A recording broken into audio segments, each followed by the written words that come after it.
Karina here from Mobuzz TV on this Tuesday, February 20th with an update on that great free stuff. Allfreecalls.com was the too good to be true company that advertised free international calls if you first called a certain random number in Iowa. They were taking advantage of a loophole in telecom regulations that gave subsidies to rural phone companies. Well, AT&T got wind of it and they were a wee bit testy about the whole thing. The subsidies that AT&T was paying to that region's telco had jumped from $2,000 a month to $200,000 a month. Oops! All Free Calls says they're now scrambling to find a new number, but perhaps this just needs to be laid to rest in the "it was a good thing while it lasted" file. To the air over Mexico now, where in some airplane cabin someone is being offered a beverage, peanuts perhaps, an iPod. Low-cost airline Volaris, rather than wait to install multimedia systems in seatbacks like airlines do with deeper pockets, have decided instead to just buy a bunch of iPods and rent them out during the flights.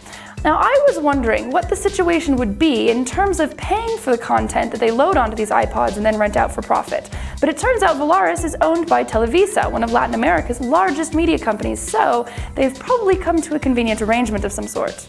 Imagine it, a whole flight's worth of crazy Mexican soap operas for only $5. It's an amazing time we live in. And to more international stuff, we go now to Poland, where a tiny literature group is battling Google. The group of poets is called this, which I do not dare to try and mangle, but which, as you can see, has the initials GMAIL. Wow, they were pleasantly surprised to find that the domain gmail.pl was free last year, so they bought it. Now Google, instead of admitting they weren't on top of their domain name acquisitions and just buying the name from the poets, are now suing them for it. Google asserts that the group has, quote, no rights to the name, and a spokesman for the poet says Google's lawyer refused to make a financial offer because, quote, his client had no intention of paying for something which belonged to him. What do you think? Can the domain belong to Google if they didn't buy it? Oh, SecondLife. Always good for some virtual chuckles, and now also good for virtual drug experiences, it seems. Boing Boing is reporting that there's a cyclamine drug shack in SecondLife where you can direct your avatar to get high, or as Warren Ellis, who tried it out, puts it, to start, quote, staggering and lurching under an animation replicating the outer effects of necking a handful of foul pills. This story was up a few days ago, but it came back into my mind recently because Loic Lemour's blog mentioned this great article in Valleywag about SecondLife hype. Clay Shirky speculates about the actual number of real, consistent users as opposed to the 1.9 million people who have ever used SecondLife but who may, like me, have tried it once and then left. Shirky's estimate is that the site would rarely break 10,000 simultaneous users, and they've still got us talking about it all the time. For now, at least. Quick item from the jumping on the bandwagon file. Dell has decided to embrace Digg-esque social media with its IdeaStorm service. Users submit for ranking and discussion their ideas for what they'd like to see from Dell. Some of the more popular suggestions as of this writing are that they stop having overseas customer service call centers, that they don't load down their computers with software people don't want, that they be greener, and that Michael Dell appear in their TV ads.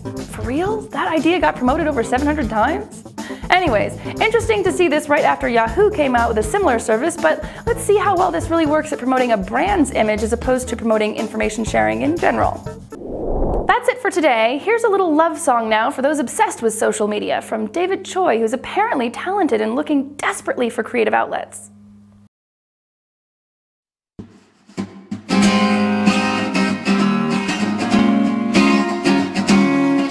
When I wake up in the morning, dream at night, it's of you too. In the middle of the day, you too. Consume my life, you too.